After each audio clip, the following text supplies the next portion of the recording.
के YouTube platform पर मैं ललित राठी आपका स्वागत करता हूं।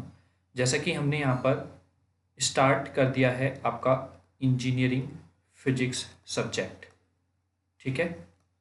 उससे पहले हमने फंडामेंटल ऑफ इलेक्ट्रॉनिक्स इंजीनियरिंग के यूनिट 4 और यूनिट 5 को कवर अप कर लिया है और उसके साथ साथ जो एकेटीयू के प्रीवियस ईयर के क्वेश्चंस पेपर में से यूनिट 4 और 5 के टॉपिक से क्वेश्चन आए हुए हैं वो भी हमने डिस्कस कर लिए, क्योंकि ये सिलेबस एकेटीयू ने इस बार चेंज किया है। इससे पहले आप अलग सब्जेक्ट पढ़ते थे, अलग सिलेबस पढ़ते थे, ठीक है।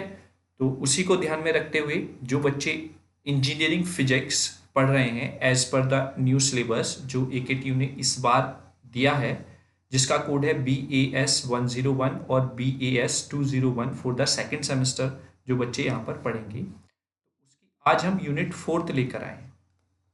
यूनिट 4 है आपकी फाइबर ऑप्टिक्स एंड लेजर, ठीक है। तो इस यूनिट को हम दो पार्ट्स में कवर अप करेंगे। पार्ट 1 में आप पढ़ेंगे फाइबर, ठीक है, और पार्ट 2 में आप पढ़ेंगे लेजर, ठीक। तो फाइबर से किस टाइप के क्वेश्चंस बनते हैं वो हम यहाँ पर कोशिश करेंगे कि एक ही वीडियो में कंप्लीट हो जाए। थोड़ा लंबा वीडियो हो सकता है, बट गारंटी है कि यहाँ पर जो भी पढ़ाया जाएगा वो 100% आपके क्वेश्चन पेपर में आएगा ही आएगा। न्यूमेरिकल की बात रही, न्यूमेरिकल हम दोनों पार्ट्स के एक साथ कंबाइन करके एक वीडियो में हम न्यूमेरिकल भी कवर अप कर लेंगे, ठीक है।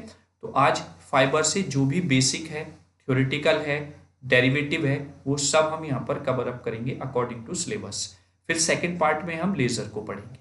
तो चलिए स्टार्ट करते हैं। उससे पहले मैं आपको सिलेबस बता देता हूँ फाइबर ऑप्टिक्स का, जो आपका न्यू सिलेबस में दिया हुआ है। सबसे पहले आप प्रिंसिपल पढ़ेंगे and construction of optical fibre पढ़ेंगे। उससे पहले हम ऑप्टिकल फाइबर क्या होता है वो हम पढ़ेंगे इस टॉपिक को स्टार्ट करने से पहले, ठीक है। फिर acceptance angle, numerical aperture, acceptance cone, फिर type of step index fibre, graded index fibres, fibre optics, communication principle, attenuation, dispersion and application of fibre. ये सारे टॉपिक्स हम यहाँ पर कवर अप करेंगे, ठीक है। जो यहाँ पर इंपॉर्टेंट टॉपिक्स हैं हम वो कवर करेंगे, सारे टॉपिक हम कवर नहीं करेंगे, ठीक है। ये मैं आपको बता देता हूँ। तो चलिए स्टार्ट करते हैं। सबसे पहले ऑप्टिकल फाइबर क्या होता है, तो अगर मैं यहाँ पर आपको लिखवाना चाहूँ तो लिखेंगे optical fibre consist of two words,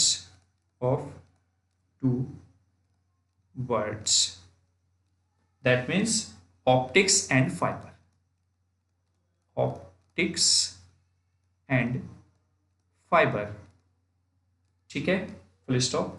fibre optics, fibre optics is a technology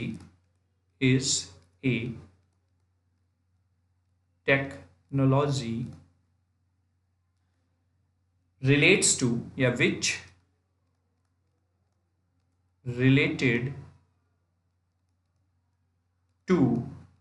which related to transportation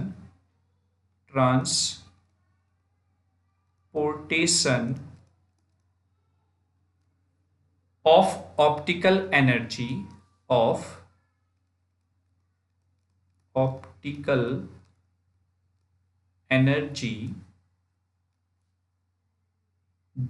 optical energy मतलब लाइट, ठीक है।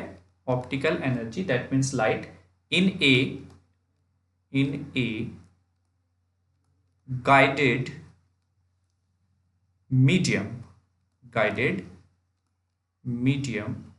full stop। the guiding medium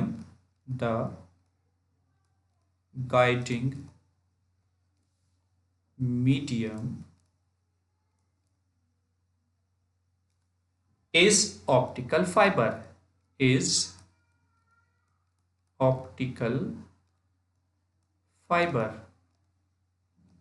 full stop। optical fiber is used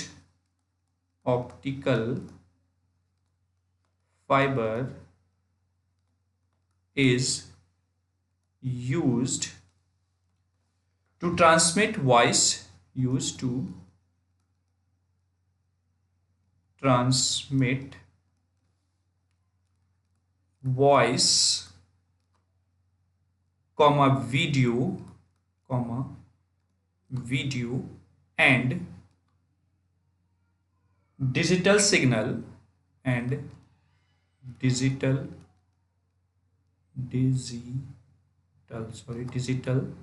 signal, या फिर हम बोल सकते हैं कोई अदर इंफॉर्मेशन आपकी हो सकती है, टेक्स्ट मैसेज हो सकता है, कुछ भी हो, है ना, digital signal in the form of light, in the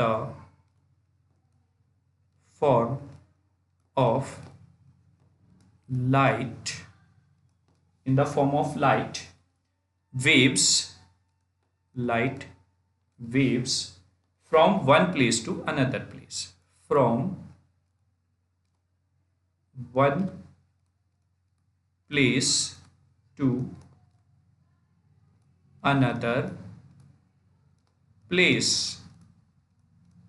full stop. तो ये हो गया आपका ऑप्टिकल फाइबर के बारे में। तो जैसा कि मैंने यहाँ पर लिखा हुआ है, ऑप्टिकल फाइबर 2 वर्ड्स को कंटेन किए हुए है, एक है ऑप्टिक्स और एक है फाइबर। ठीक है, ऑप्टिक्स का मतलब हो गया जहां पे भी ऑप्टिक्स वर्ड यूज होगा दैट मीन्स लाइट, और फाइबर मीन्स होता है एक तरीके से आप कह दें रे से। ठीक है, यानी कि ऑप्टिकल फाइबर जो है, fibre optics is a technology, एक टेक्नोलॉजी है जो रिलेट करती है transportation of optical energy in A guiding medium. मतलब यहाँ पर ऑप्टिकल फाइबर एक ऐसी टेक्नोलॉजी है जो ट्रांसपोर्टेशन, मतलब कि ऑप्टिकल एनर्जी की फॉर्म में किसी भी इंफॉर्मेशन को आपके ट्रांसफर करने का काम करेगी, और जो गाइडिंग मीडियम है वो क्या होगा, आपका ऑप्टिकल फाइबर। तो हम ये कह सकते हैं कि ऑप्टिकल फाइबर में आपकी जो भी इंफॉर्मेशन ट्रेवल करती है वो in the form of light travel करेगी। ठीक है, तो optical fibre is use to transmit कोई भी वॉइस डेटा हो, वीडियो हो, या डिजिटल सिग्नल हो, या अदर कोई भी इंफॉर्मेशन हो, उसको एक प्लेस से दूसरे प्लेस पर ट्रांसफर करने का काम करता है। ठीक है, तो ये ऑप्टिकल फाइबर के बारे में हो जाता है। क्लियर? ये आपको मैं इस तरीके से इसलिए प्रोवाइड करा रहा हूं, आपको लिखने की जरूरत नहीं है क्योंकि इतना टाइम आपके पास नहीं है। ये आपको एज इट इज टेलीग्राम का चैनल हमने दिया हुआ है डिस्क्रिप्शन में, उसको आप ज्वाइन कीजिए। वहां पर एज इट इज ये लिखे हुए हैंड रिटन, जैसे मैं यहाँ पर आपको पढ़ा रहा हूँ, वो आपको एज इट इज मिल जाएंगे। ठीक है, तो आपको घबराने की जरूरत नहीं है। वीडियो थोड़ा लंबा इसीलिए हो सकता है क्योंकि मैं आपको लिख के चीज़ों को बता रहा हूँ। लिख के आप एक बार सुनते रहेंगे और उसको देखते रहेंगे तो आपको डबल माइंड में स्ट्राइक करेंगी चीज़ें। ठीक है, तो ये आपका ऑप्टिकल फाइबर हो गया। अब अगर यहीं पे हम एडवांटेजेस देखें ऑप्टिकल फाइबर की, वो पूछ लेता है, तो advantages of optical fibre, optical fibre की एडवांटेजेस अगर हम लिखें तो सबसे पहली एडवांटेज हायर बैंडविड्थ, ये आपको हायर बैंडविड्थ प्रोवाइड कराता है। सेकंड एडवांटेज हो जाएगी आपकी हाई सिक्योरिटी, हाई सिक्योरिटी या हाई सिक्योर्ड आपको चैनल प्रोवाइड कराएगा। फिर थर्ड पॉइंट है आपका long distance communication, long distance communication, ये जो आप इंटरनेट यूज कर रहे हैं ये भी आपका ऑप्टिकल फाइबर की ही देन है। एक तो स्पीड इंक्रीज करने पर, सिक्योरिटी बढ़ाने पर, और लॉन्ग डिस्टेंस कम्युनिकेशन को इंक्रीज करने पर। Small size, fourth one, small size and light weight या लाइटर वेट। ठीक है, and next advantage easy to use, easy to use, और लास्ट लो लॉसेस। अगर हम अदर प्रोसेस के कंपैरिजन में देखें, ऐसा नहीं है कि लॉसेस यहां पर नहीं होते हैं, लॉसेज यहाँ पर भी होंगे बट लो होंगे as compare to other type of channel, ठीक है, एटसेट्रा। कुछ और एडवांटेजेस भी यहाँ पर रहते हैं।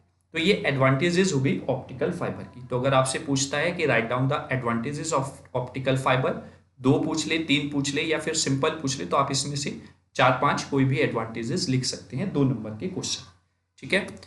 चलिए, तो आगे जो क्वेश्चन बना हुआ है यूनिवर्सिटी में, मैंने कुछ हाइलाइट्स भी ले ली हैं जो क्वेश्चन मुझे मिले हैं। क्वेश्चन है, with the help of well labelled diagram name the components of an optical fibre. इसको वो ऐसे भी पूछ लेता है कि wave guide of optical fibre. अब इसको यूनिवर्सिटी के क्वेश्चन पेपर में इस तरीके से भी पूछा गया है कि वेवगाइड ऑफ ऑप्टिकल फाइबर क्या है, उसको आप बताइए। तो आप यहां पर देख रहे होंगे 3 चीजें हैं important. One is the core, second one is the cladding and third one is the wafer coating. Mainly आपकी 2 लेयर्स इंपॉर्टेंट होती हैं, कोर और क्लैडिंग, जिसमें आपकी या जिसकी हेल्प से आपकी इंफॉर्मेशन ट्रांसमिट होगी। बफर कोटिंग ऊपर से फॉर द फिजिकल प्रोटेक्शन यहां पर लगाया जाता है, ठीक है। तो आइए मैं इसको बता देता हूं आपको। तो इसमें लिखेंगे optical fibre consist of optical fibre consist of 3 coaxial region, 3 coaxial region, ठीक है, regions. The inner most region, the inner most region is core. अभी मैंने पीछे दिखाया आपको डायग्राम, यहां पर देखिए आप, सबसे अंदर जो है वो कोर रहता है, ठीक है, कोर, ठीक है। Inner region is core in which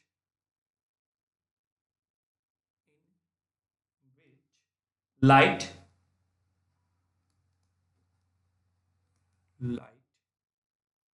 wave या वेव्स गाइडिंग या गाइडेड। तो जो इनर मोस्ट रीजन है उसको हम कोर बोलते हैं, और उसमें आपकी जो लाइट वेव है, यानी कि जो information in the form of light है, वो गाइड होती है, वो ट्रेवल करती है। इट इज सराउंडेड, ये जो आपका कोर है, it is surrounded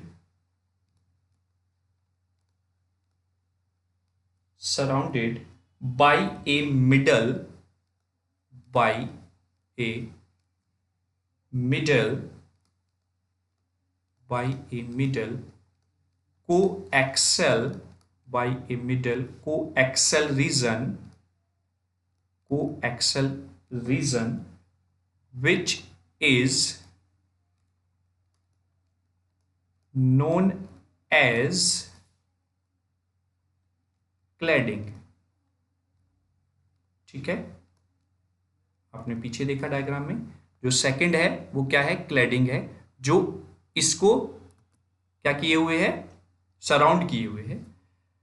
this region helps of core for guiding the light waves,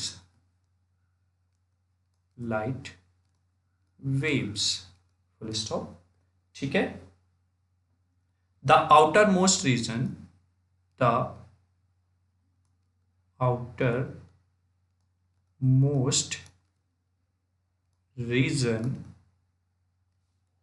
which completely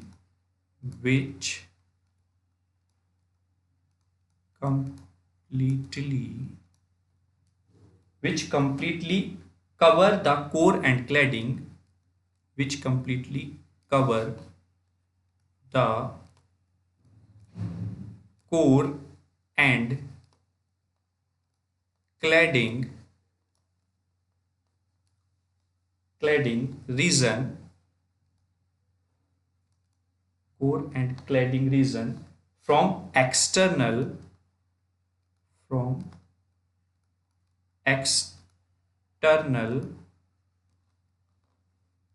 contamination या फिर एक्सटर्नल लॉसेस, फुल स्टॉप। ठीक है, तो कहने का मतलब ये है कि अगर मैं सिंपली आपको एक डायग्राम बना के दिखाऊं तो 3 रीजन होंगे हमारे पास कुछ इस तरीके से।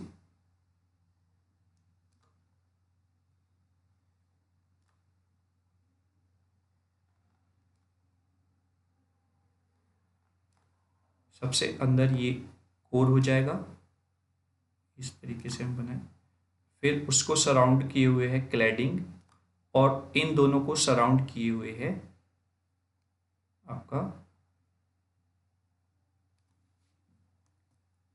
Buffer coating. तो ये आपका कोर रीजन है, ये आपका क्लैडिंग है, और ये आपका बफर कोटिंग है, या फिर इसको बफर जैकेट भी हम बोल सकते हैं। तो कोर और क्लैडिंग के ऊपर ये आपकी 2 से 3 लेयर भी हो सकती हैं, 2 लेयर भी हो सकती हैं, 3 भी हो सकती हैं, 4 भी हो सकती हैं। जितनी ज़्यादा लेयर्स होंगी वो इसको इतना ही फिजिकली स्ट्रॉन्ग बनाएंगी आपके ऑप्टिकल फाइबर को। ठीक है, तो ये आपका स्ट्रक्चर हो जाएगा किसका, ऑप्टिकल फाइबर का, ये आपका, या फिर हम इसको ऑप्टिकल फाइबर वेवगाइड नाम भी देते हैं। Is that clear? चलिए, तो ये आपका दूसरे टाइप का क्वेश्चन हो गया। अब आगे क्या पूछ सकता है, what is the principle of operation of an optical fibre, यानी कि ऑप्टिकल फाइबर में जो इंफॉर्मेशन लाइट की फॉर्म में ट्रेवल कर रही है वो किस ऑपरेशन पर उस ऑप्टिकल फाइबर में ट्रेवल कर रही है, वो यही पूछना चाहता है, या फिर किस वर्क प्रिंसिपल पे वर्क करता है आपका ऑप्टिकल फाइबर जिसमें आपकी इंफॉर्मेशन ट्रांसफर होती है एक प्लेस से दूसरे प्लेस पर। तो लिखेंगे इसमें the working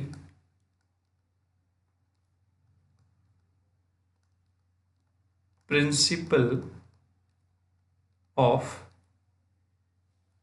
optical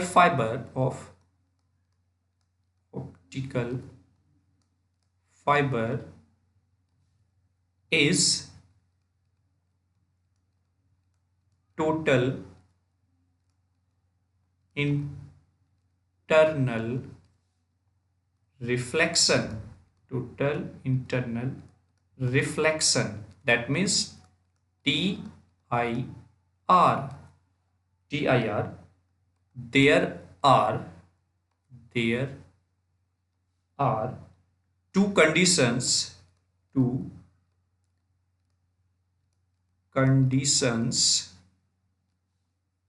for getting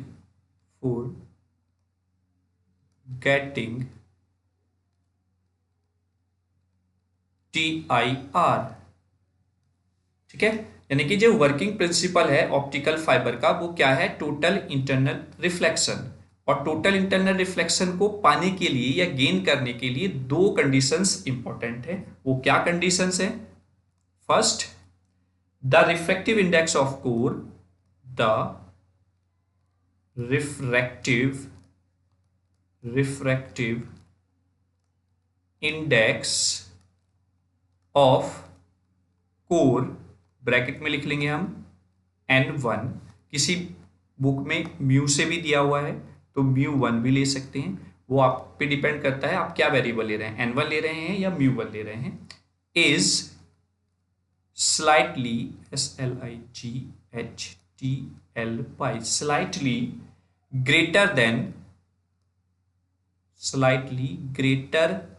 then the refractive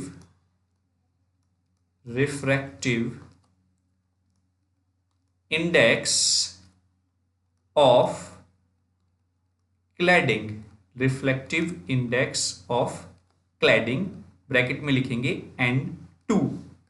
ठीक है, that is N1 slightly greater than to N2। यानी कि अभी अगर मैं आपको पीछे दिखाऊं, ये हमने जो वेवगाइड डायग्राम देखा है, तो ये कोर है, ये कोर किसी मीडियम की बनी हुई है, उसका रिफ्रैक्टिव इंडेक्स n1 है। ये क्लैडिंग किसी अदर मीडियम की बनी हुई है, इसका रिफ्लेक्टिव इंडेक्स n2 है। तो अगर आपको जिस वर्किंग प्रिंसिपल पर और TIR पर आपका ऑप्टिकल फाइबर वर्क करता है, तो उसके लिए आपकी कंडीशन होनी चाहिए कि जब आप ऑप्टिकल फाइबर को फैब्रिकेट कर रहे हैं तो कोर का रिफ्रैक्टिव इंडेक्स क्लैडिंग के रिफ्रैक्टिव इंडेक्स से थोड़ा सा ज्यादा होना चाहिए। यानी कि हमें ऐसे मटेरियल्स का यूज करना है कोर और क्लैडिंग को डिजाइन करने में जिससे कि n1 ग्रेटर देन हो n2 से। पहली सिचुएशन ये है, तभी आप गेन कर सकते हैं TI। Second point, the angle of incidence, the angle of incidence must be greater than, must be greater than the critical angle, critical angle, that is theta I, that is theta I greater than theta C। ठीक है, तो दूसरी situation हो जाती है कि angle of incidence, जिस angle पर आपकी लाइट ऑप्टिकल फाइबर पर इंसिडेंट करेगी। सपोज हमारा ये ऑप्टिकल फाइबर का कोर है, ये ऑप्टिकल फाइबर का क्लैडिंग है, मैं यहां पर बना लेता हूं। ठीक है, देन ये आपका ऑप्टिकल फाइबर कोर और क्लैडिंग हो गया है। तो जब इस पे लाइट इंसिडेंट होगी, ये इसका ऑप्टिकल एक्सिस है, इस पर जो लाइट इंसिडेंट हो रही है, तो वो जो लाइट है ऐसे एंगल पर इंसिडेंस हो, ये जो एंगल ऑफ इंसिडेंस है थीटा आई, वो ऐसा होना चाहिए कि जब यहां पर लाइट स्ट्राइक कर रही है तो उससे ग्रेटर हो, तभी आपको TIR मिलेगा। यानी कि ये लाइट टोटली रिफ्लेक्ट होकर उसी कोर मीडियम में ट्रेवल कर पाएगी। ठीक है, अगर ये सिचुएशन नहीं होती है, ये सिचुएशन नहीं होती है, तो you can not gate TIR। और जब TIR ही नहीं मिलेगा तो आपकी जो इंफॉर्मेशन आपने एंटर कराई है कोर में, वो कहां पे चली जाएगी, बाहर चली जाएगी, और जैसे ही वो बाहर जाएगी वो लॉस हो जाएगी। ठीक है, तो ऑप्टिकल फाइबर का वर्किंग प्रिंसिपल क्या है, टोटल इंटरनल रिफ्लेक्शन है। टोटल इंटरनल रिफ्लेक्शन को गेन करने के दो कंडीशंस हैं कि n1 ग्रेटर देन होना चाहिए n2 से, और थीटा आई ग्रेटर देन होना चाहिए थीटा C से। अब ये एक्सेप्टेंस एंगल, क्रिटिकल एंगल, ये क्या है, ये भी हम आगे पढ़ने वाले। ठीक है, तो नेक्स्ट स्लाइड में ही क्वेश्चन आया हुआ है, what do you mean by critical angle, acceptance angle, acceptance कोण और न्यूमेरिकल अपर्चर, ये क्या होते हैं। फिर इसका एक डेरिवेशन है, वो हम यहां पर करेंगे। तो पहले हम देख लेते हैं कि क्रिटिकल एंगल क्या है। तो हेडिंग लिखेंगे क्रिटिकल एंगल। ठीक है, आई होप लेक्चर में आपको एंजॉयमेंट हो रहा होगा, सारी चीजें आपको क्लियर होंगी। जो भी चीज आपको क्लियर नहीं है वो कमेंट बॉक्स में आप जरूर कमेंट करके बताएं। ठीक है, the angle eight which, critical angle क्या होगा, the angle eight which the incident ray, the incident ray after refraction, after refraction, after refraction grazes, grazes, या फिर ब्रैकेट में लिखेंगे makes 90 degree angle, 90 degree angle with the normal, with the normal, ठीक है, is called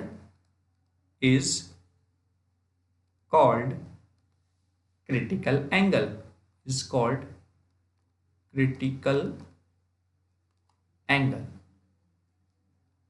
ठीक है। तो ये तो आपको अगर पूछता है क्रिटिकल एंगल क्या है तो ये थ्योरी होगी आपकी लिखने के लिए, लेकिन अगर हम इसको समझाएं तो ये हम ऑप्टिकल फाइबर डिजाइन कर लेते हैं,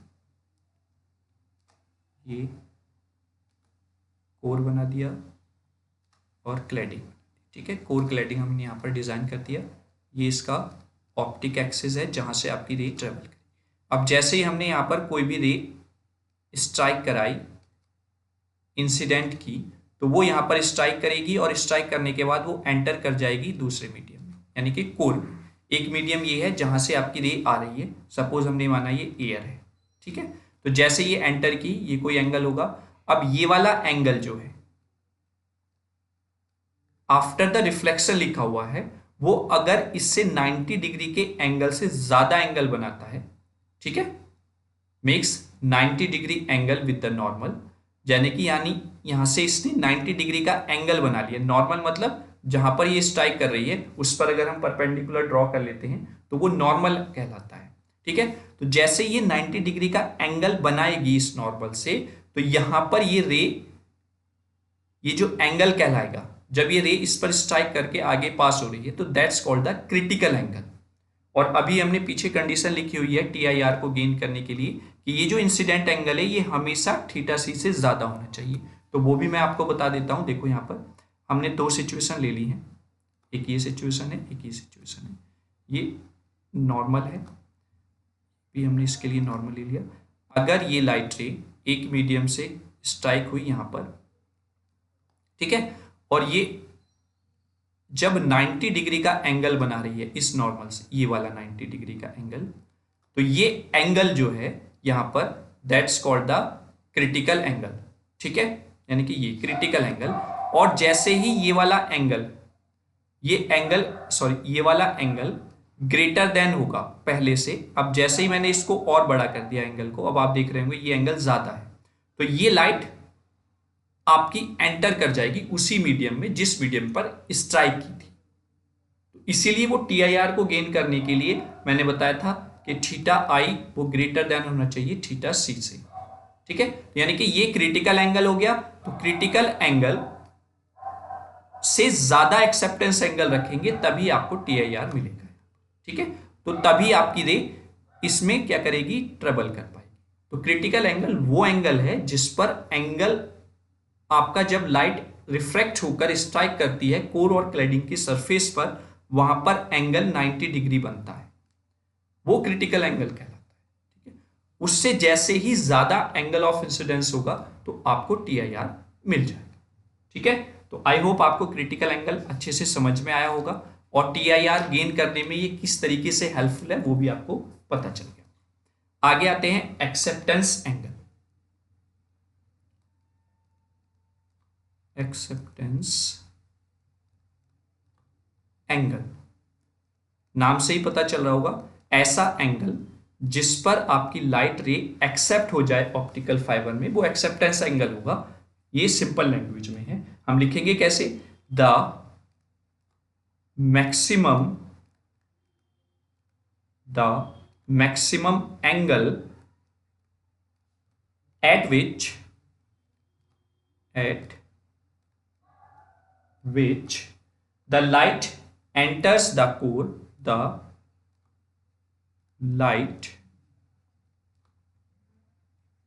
enters the core for which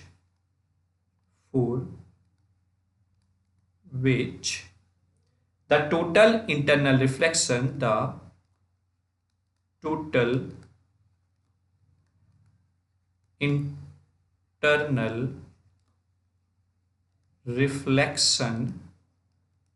total internal reflection just occurs at core cladding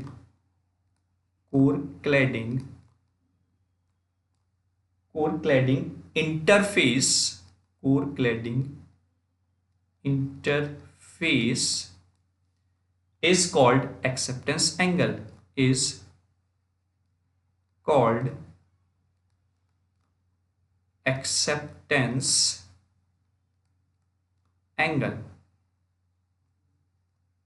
full stop. तो यानी कि एक्सेप्टेंस एंगल वो मैक्सिमम एंगल है या वो बड़ा से बड़ा एंगल है जिस पर लाइट एंटर करे कोर में विच गेट द TIR, यानी कि उससे हमें टोटल इंटरनल रिफ्लेक्शन मिल जाए। कहां पर? कोर और क्लैडिंग के इंटरफेस पर। तो वो एंगल आपका एक्सेप्टेंस एंगल कहलाएगा। ठीक है, माना जैसे मैं यहीं पे बता दूं कि अगर हमने ये लाइट स्ट्राइक कराई यहां पर और ये एंगल ऑफ इंसिडेंस जो है ये, और आपकी ये लाइट TIR आपको मिल जाता है, तो ये मैक्सिमम एंगल, यानी कि इसके अंदर जो भी लाइट यहां पर अब एंटर करेगी ऑप्टिकल फाइबर में, वो सभी रेज आपको TIR प्रोवाइड कराएंगे। जैसे ही इससे एंगल ज्यादा होगा, क्योंकि ये मैक्सिमम एंगल है, अगर हमने इससे ज्यादा एंगल पर लाइट इंसिडेंट की तो वो आपकी बाहर निकल जाएगी, यानी कि वो आपकी रे लॉस हो जाएगी। ठीक है, एक्सेप्टेंस एंगल आपका ये हो जाता है। क्रिटिकल एंगल को आप इंडिकेट करते हैं θc से, या फिर कहीं कहीं पर φc से भी रिप्रेजेंट कर सकते हैं। एक्सेप्टेंस एंगल को आप θa से रिप्रेजेंट करेंगे। ठीक है, तो ये एक्सेप्टेंस एंगल हो गया। यहीं पे मैं एक टर्म और बता देता हूं जो इसमें पूछा गया है, एक्सेप्टेंस कोण। चलिए मैं आगे लिख लेता हूं यहाँ पर। अच्छा, यहाँ पर जगह नहीं है तो इसी को मैं यहाँ पर बताने की कोशिश करता हूँ।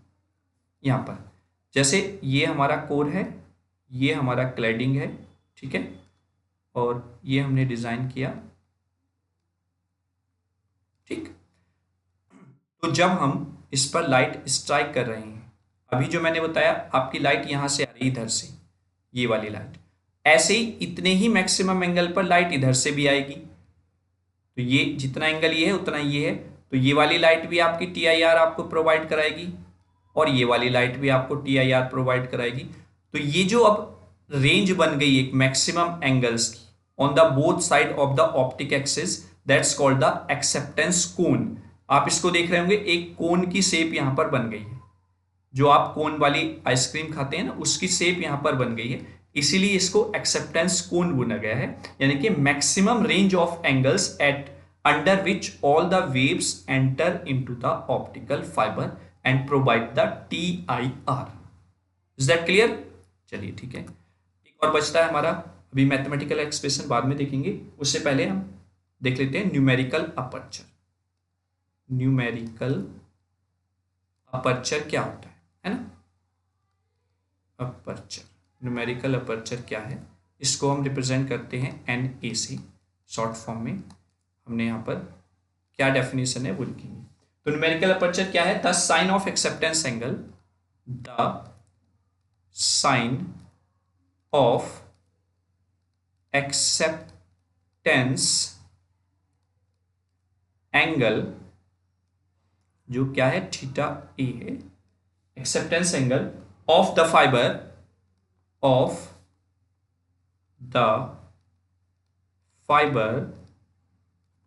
is called numerical aperture, full stop। ठीक है, it represent the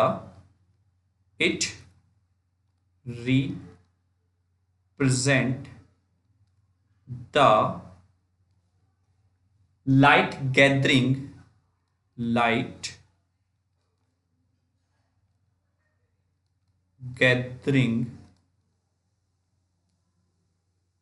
power of optical fiber,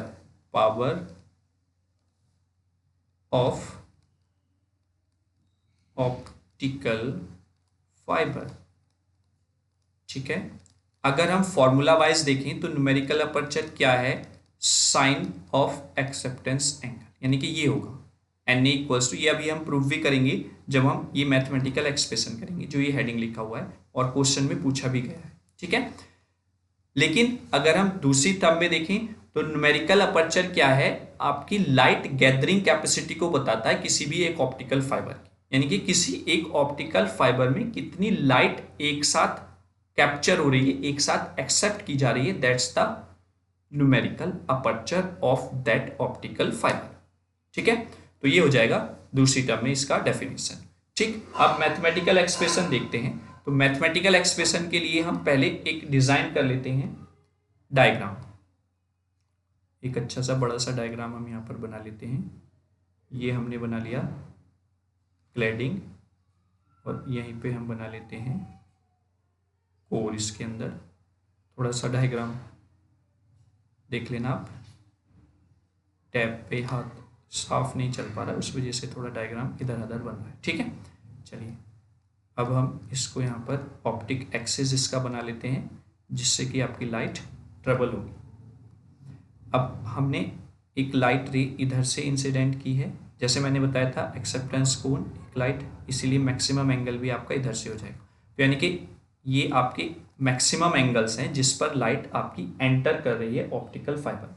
तो हम यहाँ पर ले लेते हैं कि ये वाली लाइट आपकी एंटर की, स्ट्राइक की कोर और क्लैडिंग की सरफेस पर, then you get the total reflection TIR। ठीक है, अगर हम इसको इससे ज़्यादा एंगल पर लाइट स्ट्राइक कराते हैं तो वो क्या होगी, यहाँ से पास होकर स्ट्राइक करेगी और वो क्लैडिंग में चली जाएगी, जो ये लॉस हो जाएगी। ठीक है, ये आपका क्लैडिंग है जिसका रिफ्रैक्टिव इंडेक्स N2 है। ये आपका कोर है जिसका रिफ्रैक्टिव इंडेक्स N1 है। ठीक है, और N1 ग्रेटर देन होगा N2 से, जो कंडीशन है ऑप्टिकल फाइबर के वर्किंग की।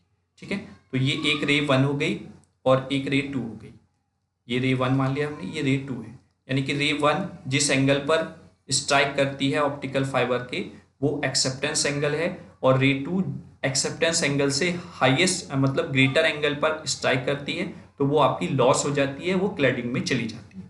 ठीक है, हमने मान लिया ये जो रे है ये R एंगल पर रिफ्लेक्ट हो रही है ऑप्टिकल फाइबर में, इस एंगल को हमने मान लिया θ1।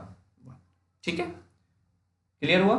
तो ये एंगल जिस पर ये स्ट्राइक कर रही है सरफेस पर, हमने मान लिया ये है θ।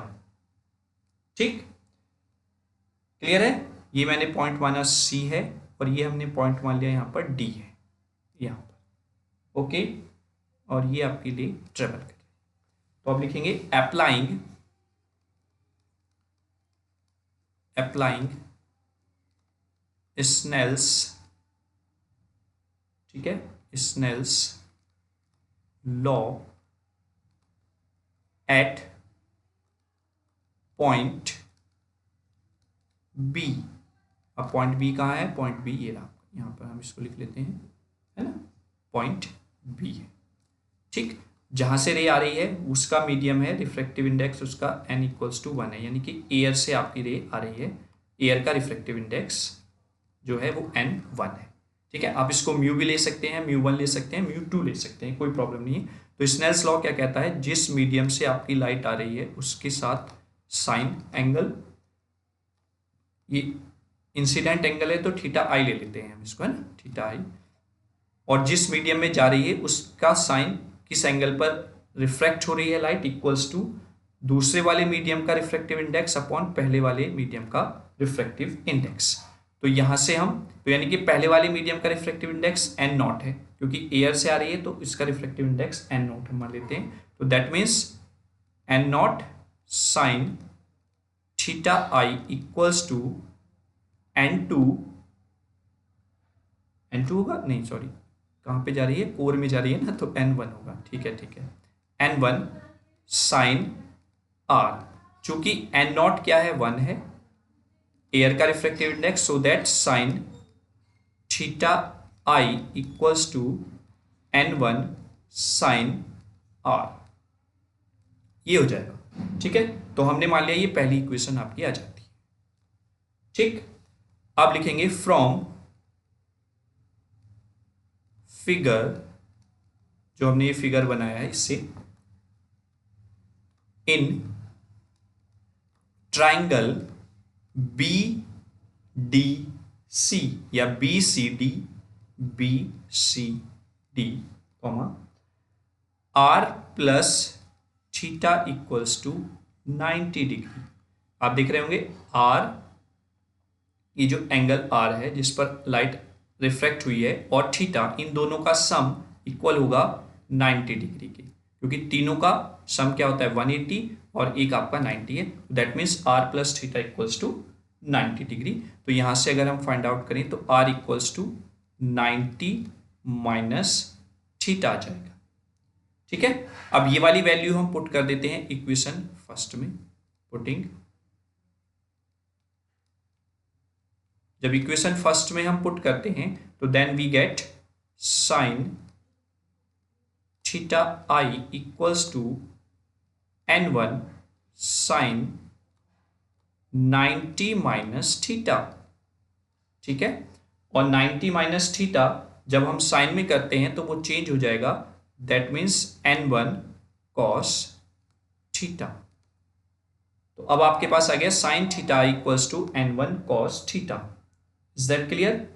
चलिए अब आगे देखते हैं। इफ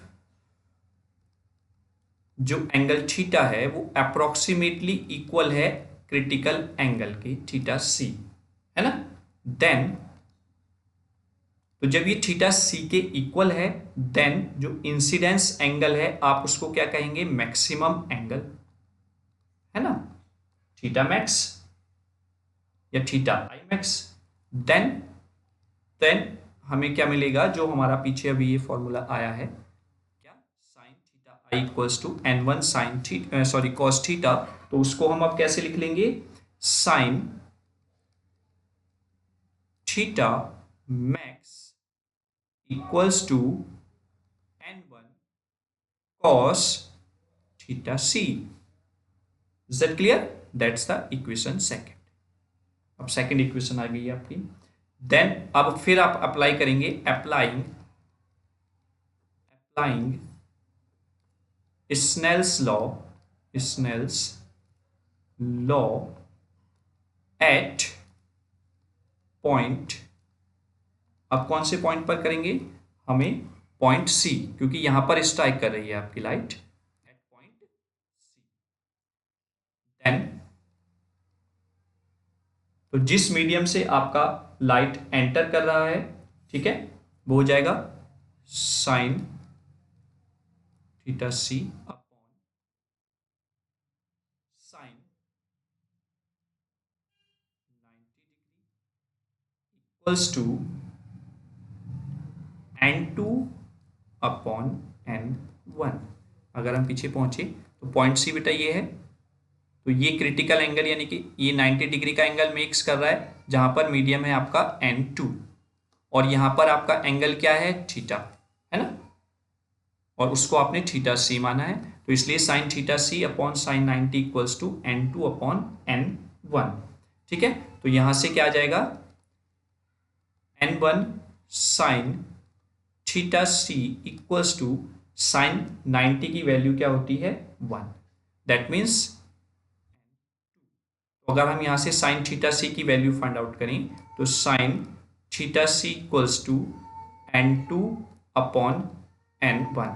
यहां पर हमें क्या चाहिए, कॉस थीटा सी, तो अगर मैं यहां से निकालता हूं तो साइन थीटा सी के लिए फॉर्मूला होता है एक, cos square theta C equals to 1 minus sine square theta c, चूंकि फॉर्मूला है sine square a plus cos square a equals to 1।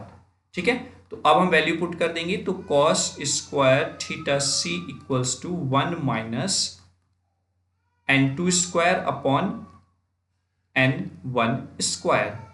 ठीक है, तो यहां से आपके पास कॉस स्क्वायर थीटा सी की वैल्यू आ जाती है, cos square theta C, that means n1 square minus n2 square upon n1 square.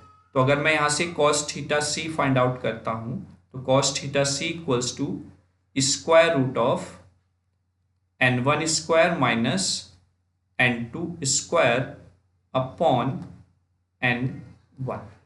तो ये वैल्यू आ जाएगी आपके पास cos थीटा c की, ठीक है, जो इक्वेशन सेकंड में cos थीटा c है। ठीक, तो अब ये वैल्यू हम पुट करते हैं। Now putting the value of cos theta c into equation 2, then we get हमें क्या मिलेगा, sin theta max equals to n1 into square root of n1 square minus n2 square upon n1। n1 से n1 cancel out, that means sin theta max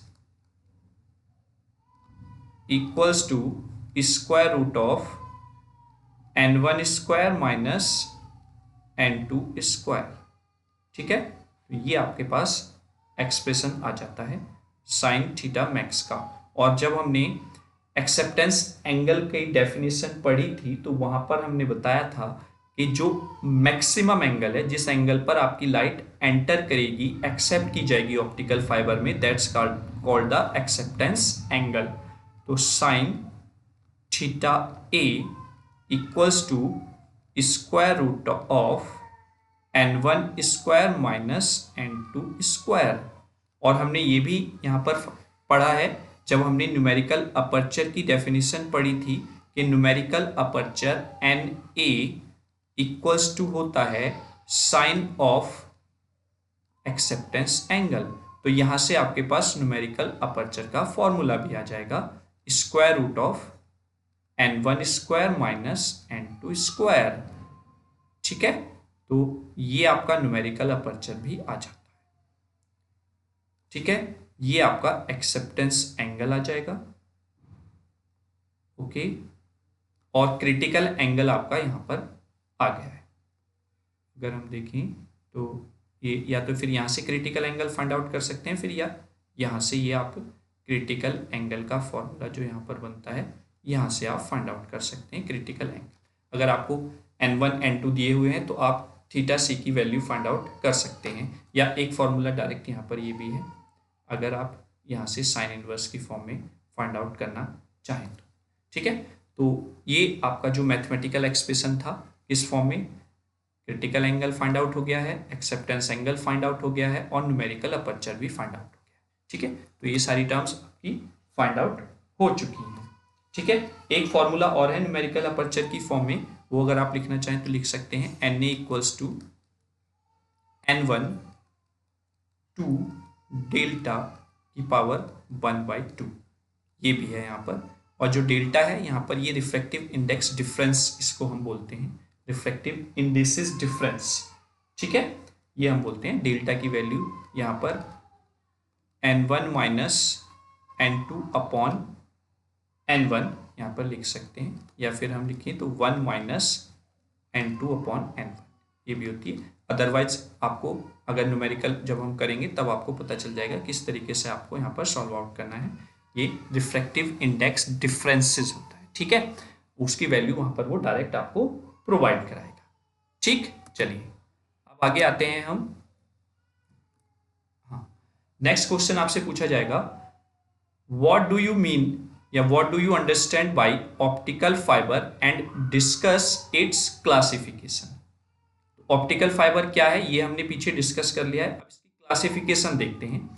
या फिर question इस तरीके से पूछा गया है, discuss the structure of optical fibre, जो हमने पीछे पढ़ लिया है। What are the various types of optical fibres, explain their advantages and disadvantages. Advantages हमने पीछे देख लिए हैं, तो यानी कि हमें मेन फोकस अब यहाँ पर क्लासिफिकेशन ऑफ ऑप्टिकल फाइबर पर देखना।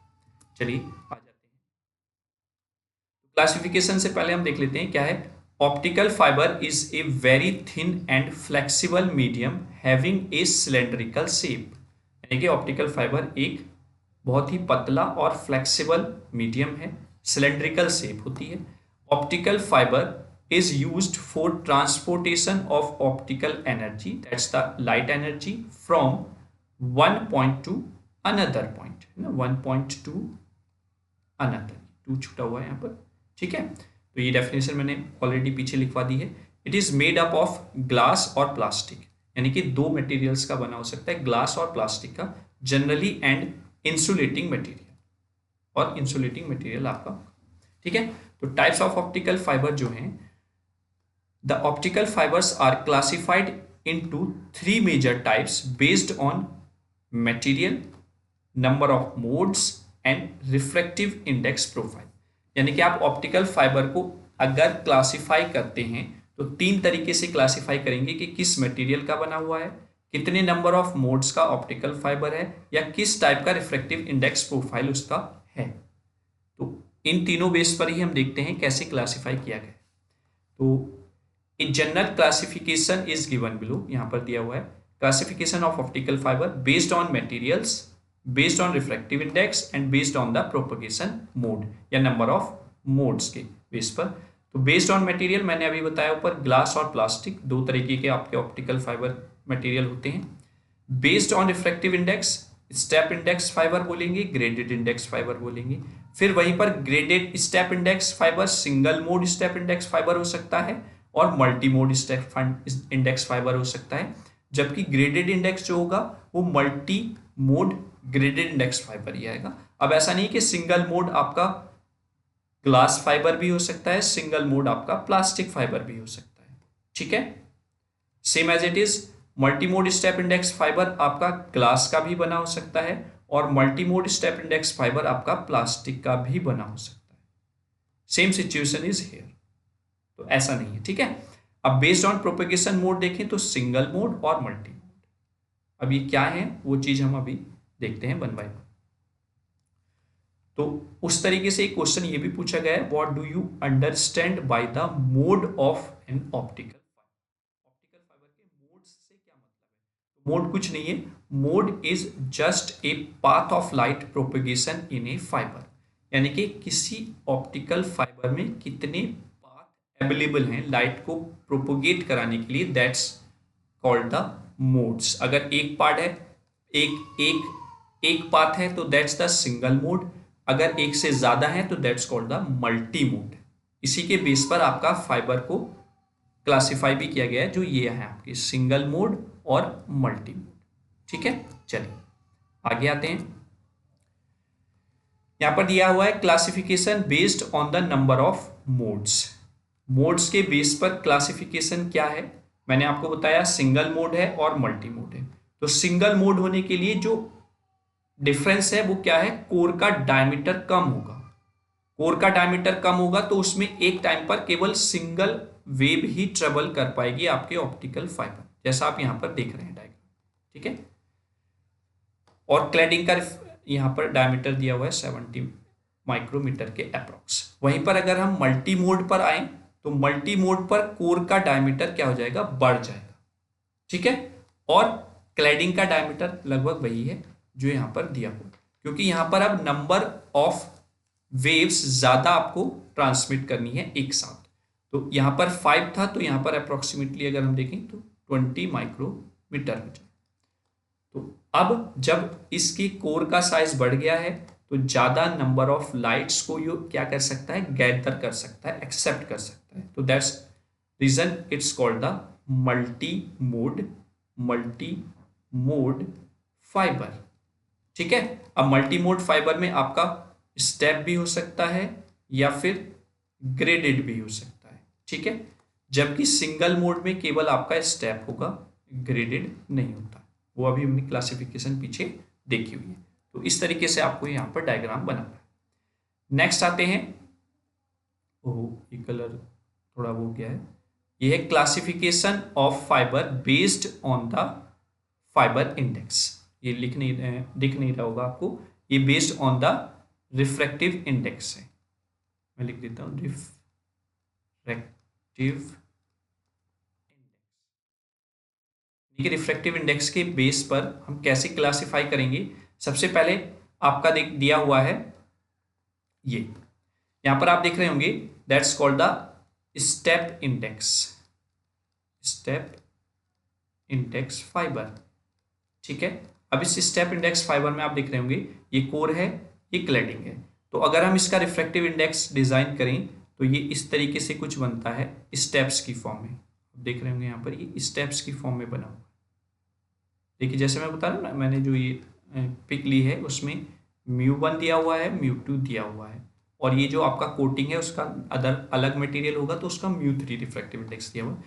तो यहाँ पर जो रिफ्रैक्टिव इंडेक्स μ1 है वो पूरी कोर के लिए क्या है, सेम है।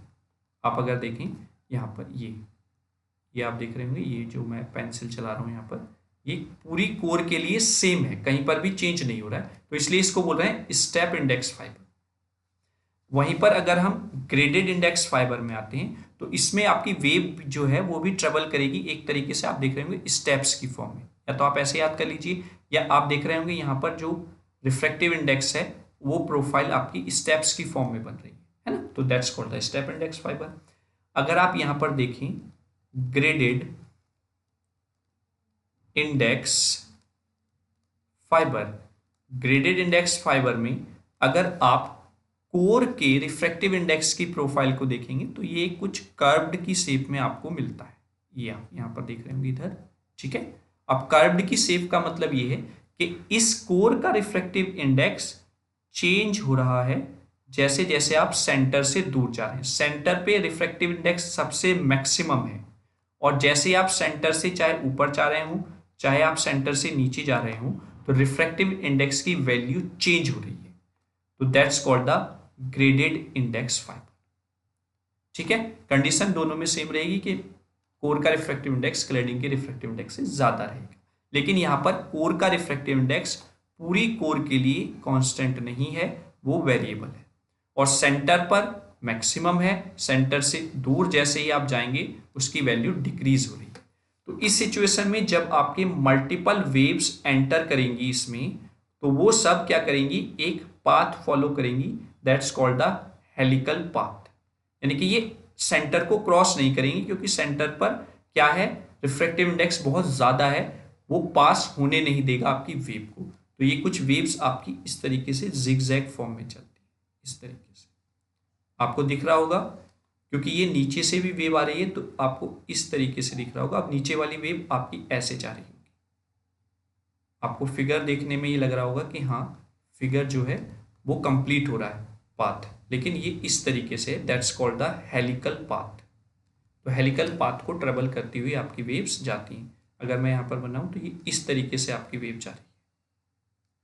ठीक है, तो ग्रेडेड इंडेक्स फाइबर में और स्टेप इंडेक्स फाइबर में यही डिफरेंस है। स्टेप इंडेक्स फाइबर में कंप्लीट कोर के लिए रिफ्रैक्टिव इंडेक्स सेम होगा, जबकि ग्रेडेड इंडेक्स में जैसे ही आप सेंटर से दूर जाएंगे उसका रिफ्रैक्टिव इंडेक्स क्या होता है, चेंज हो जाता है, जिस वजह से यहाँ पर जब वेव ट्रेवल करती है तो वो ऑप्टिकल एक्सिस के सेंटर को क्रॉस नहीं कर पाती। तो these are the type on the basis of refractive index profile. ठीक है, चलिए आगे आते हैं। आगे की स्लाइड में क्या है, अच्छा आगे कुछ नहीं है, चलिए ठीक है। इसके बाद दो टॉपिक आपके बच जाते हैं, एक एटेन्यूएशन है और एक आपका डिस्पर्सन है। तो ये आपके लॉसेस हैं दो टाइप के ऑप्टिकल फाइबर में। तो अगर मैं यहाँ पर हेडिंग लिखता हूँ ऑप्टिकल फाइबर लॉसेस, ठीक है, ये आपके छोटे छोटे दो टॉपिक हैं। वन इज द एटेन्यूएशन जो आपके सिलेबस में दिया हुआ है, एटेन्यूएशन, और second one is the dispersion. ठीक है, डिस्पर्सन। तो पहले हम एटेन्यूएशन को लिख लेते हैं, एटेन्यूएशन। एटेन्यूएशन मतलब एटेन्यूएट हो रहा है कोई चीज कट हो रही है, कोई चीज कम हो रही है, तो लिखेंगे it is defined as defined as the reduction in amplitude, the reduction in amplitude और पावर, एम्पलीट्यूड मान लीजिए या और power, and intensity of signal, and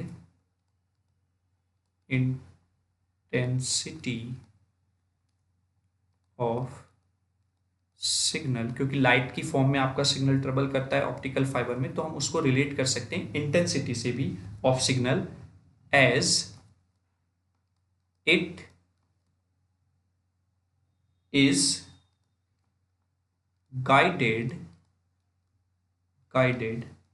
through the optical fiber, through through the optical fiber। ठीक है, full stop. यानी कि attenuation को हम डिफाइन करें तो ये क्या है, रिडक्शन है, सॉरी ये ऐसे जा रहा है, रिडक्शन है इन एम्पलीट्यूड, या फिर हम बोले पावर, या इंटेंसिटी ऑफ सिग्नल, जब आपका सिग्नल गाइडेड हो रहा है थ्रू द ऑप्टिकल फाइबर, या ट्रांसफर हो रहा है through the optical fibre, that's called the attenuation. ठीक है, the attenuation is a type of loss in optical fibre. The attenuation is a type of loss in optical fiber। तो अगर कोई चीज कम हो रही है किसी प्रोसेस में तो हम तो उसको लॉस ही बोलेंगे ना, तो इसलिए इसको लॉस बोला जाता है ऑप्टिकल फाइबर में। ठीक है, full stop। it is generally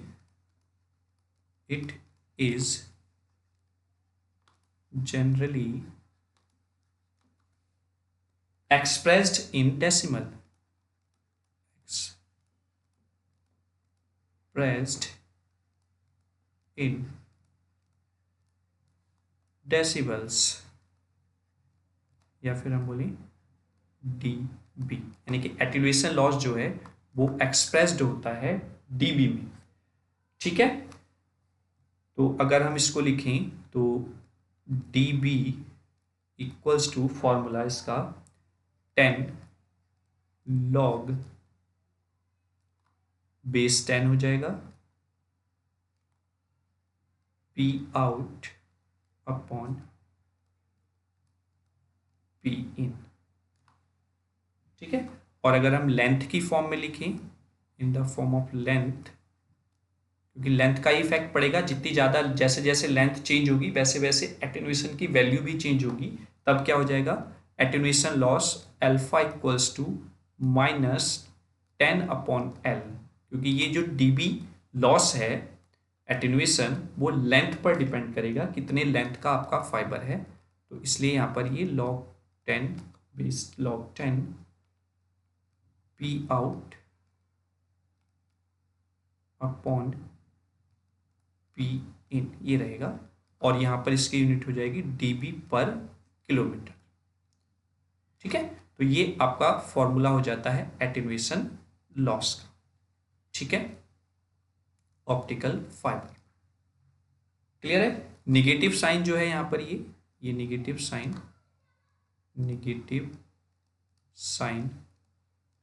indicates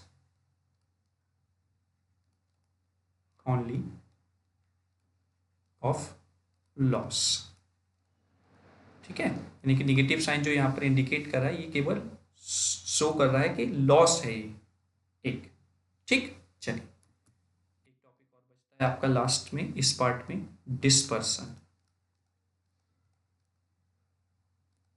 dispersion. ठीक है, ये भी क्या है, एक तरीके का लॉस है ऑप्टिकल फाइबर में। तो it is defined as defined as the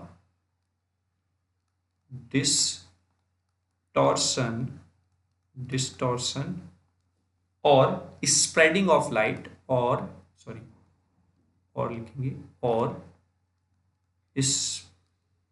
spreading of light, spreading of light wave as it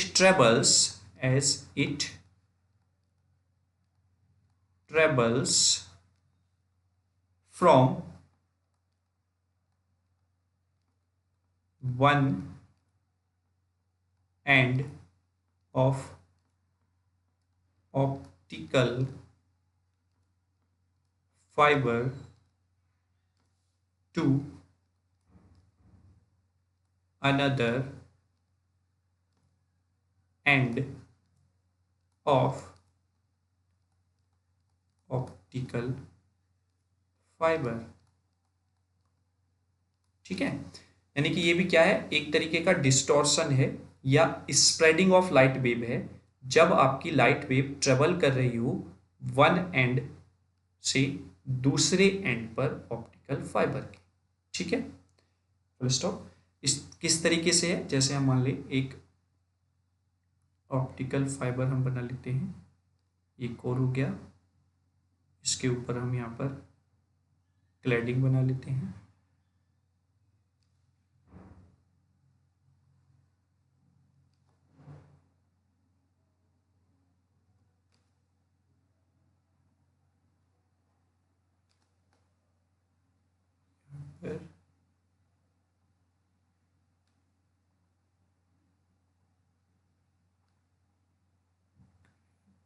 ये हमने दोनों एंड बना लिए, एक एंड ये है, एक एंड ये है। माना यहाँ से आपकी लाइट ट्रेवल करना स्टार्ट करती है, सपोज ये कोई इंफॉर्मेशन आपकी लाइट वेव में एंटर करती है ऑप्टिकल फाइबर में। जैसे ये यहाँ पर पहुँची तो हम दो पल्सेस को लेकर चल रहे हैं, माना एक इन्फॉर्मेशन ये है और एक इन्फॉर्मेशन ये है, हम इन दोनों को लेकर चल रहे हैं सपोज। तो ये इन्फॉर्मेशन यहाँ पे गई, तो ये पहले गैप होना चाहिए था एक साइकिल का, ये एक पास में आ गई इस तरीके से। फिर और डिस्टेंस इसने ट्रेवल की तो ये वेव यहाँ आ गई और ये वेव थोड़ा और यहाँ पर आ गई। ठीक है, फिर और पास में आई तो ये वेव यहाँ पर और ये वेव यहाँ पर इस तरीके से। ठीक है, यानी कि फाइनली जब हमारे पास वेव आएगी ये इस तरीके से, तो ये वेव कुछ इस तरीके से आएगी। तो ये क्या हो गया, ये स्प्रेडिंग हो रही है आपकी वेव की। ठीक है, स्प्रेडिंग मतलब फैल रहा है आपका वेव, जैसे जैसे वेव ट्रेवल कर रही है तो वेव फैल रही है, और जब फैलेगी वेव तो उसका एम्पलीट्यूड क्या होगा, कम होता चला जाएगा। मतलब कि वेव अगर एक आपकी इस तरीके से है तो जैसे जैसे ये लाइट डिस्टेंस ट्रेवल करेगी ये बढ़ती चली जाएगी और बढ़ेगी तो इसका एम्पलीट्यूड जो है वो कम होता चला जाएगा। ठीक है, तो ये जो एक दूसरे के ऊपर ओवरलैप हो गई information, that's called the inter symbol interference. ये भी हम बोल सकते हैं कि डिस्टॉर्शन में जब आपकी वेव्स एक दूसरे से स्प्रेड होकर ओवरलैप हो जाती हैं तो that's called the inter symbol interference. तो यहाँ पर हम एक दो लाइन और लिख लेते हैं। ठीक है, व्हेन ए ऑप्टिकल सिग्नल, कहाँ गया ये रहा pen, when a optical signal is sent into the fiber, then the signal spread as it propagate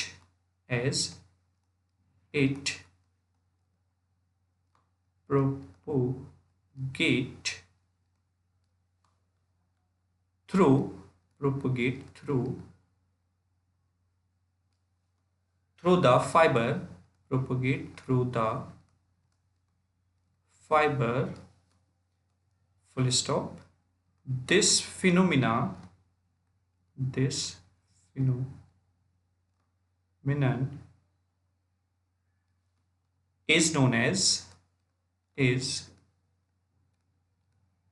known as dispersion.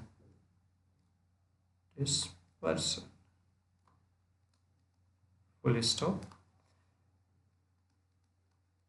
It is classified into material type dispersion, ठीक है. Second one is the waveguide dispersion. तो ये दो type के डिस्पर्सन्स होते हैं. First one is the material dispersion and second one is the waveguide dispersion. तो ये जो यूनिट 4 का इंजीनियरिंग फिजिक्स का पार्ट 1 था ऑप्टिकल फाइबर, वो कंप्लीट हो गया है सिलेबस के अकॉर्डिंग. लगभग हमने सारे टॉपिक्स अप्रॉक्सीमेटली 98% तक हमने टॉपिक्स इस एक ही वीडियो में कवर अप कर लिए हैं. चाहे वो थ्योरेटिकल पोर्शन हो, चाहे वो डेरिवेटिव पोर्शन हो, वो सब हमने यहाँ पर कवर अप कर लिया है. तो आई होप आपने लेक्चर को एंजॉय किया होगा. तो उसके लिए लेक्चर को लाइक और अपने फ्रेंड्स के साथ शेयर जरूर करें. और अगर आपको हमारे द्वारा प्रोवाइड की जा रही इन्फॉर्मेशन अच्छी लगती है तो आप चैनल को सब्सक्राइब भी करें. साथ ही मैं फिर से बता देता हूँ कि ये जो आपको हैंड रिटन चीज़ें मैं आपको पढ़ा रहा हूँ वीडियो में भी, ये आपको एज इट इज़ टेलीग्राम का जो ग्रुप है हमारा डिस्क्रिप्शन बॉक्स में दिया हुआ है, आप उसको ज्वाइन कर लीजिए. वहाँ पर आपको एज इट इज़ मिल जाएगी, क्योंकि आपके पास टाइम बहुत कम है. इस टाइम में आप इन नोट्स को बनाएंगे नहीं. अगर आपके पास नोट्स होंगे तो आप वीडियो को देखिए. थोड़ा अगर आपको स्लो लगता है तो आप स्पीड बढ़ाकर देख सकते हैं, क्योंकि मैं यहाँ पर नोट डाउन कर रहा हूँ चीज़ें, उसमें टाइम थोड़ा ज़्यादा लगता है. तो आप स्पीड को इंक्रीज करके देख सकते हैं. नोट्स आपके पास रहेंगे तो आपको चीज़ें और अच्छे से क्लियर हो जाएंगी. ठीक है. तो आपको लेक्चर कैसा लगा वो आपको हमें एक ही मीडियम है जिसके माध्यम से आप बता सकते हैं हमको. कमेंट जरूर करें, जिससे हमें पता चलेगा कि हमें जो आपको पढ़ाया है वो आप तक इन्फॉर्मेशन पहुँची है और वो आपको कितना उससे फ़ायदा हुआ है. देखिए, जो बच्चे मुझसे पढ़े हुए हैं, मैंने पिछली बार भी फिजिक्स पढ़ाई हुई है, इंजीनियरिंग फिजिक्स. अलग सिलेबस था, थोड़ा सा डिफरेंट, वो भी मैंने आपको कम्प्लीटली पढ़ाया हुआ है. तो जो बच्चे मुझसे पढ़े हुए हैं, एक शॉर्ट टाइम पीरियड में भी मैंने उनको बहुत अच्छी चीज़ें प्रोवाइड की थी जो एग्ज़ाम में एज इट इज़ आई थी. और लगभग 90 से 95% तक बच्चों ने मार्क्स गेन भी किए थे हमारे पढ़ाए हुए से. तो आप विश्वास रखें और ऐसे ही जुड़े रहें. अपने फ्रेंड्स को भी सजेस्ट करें. चलिए, थैंक यू सो मच.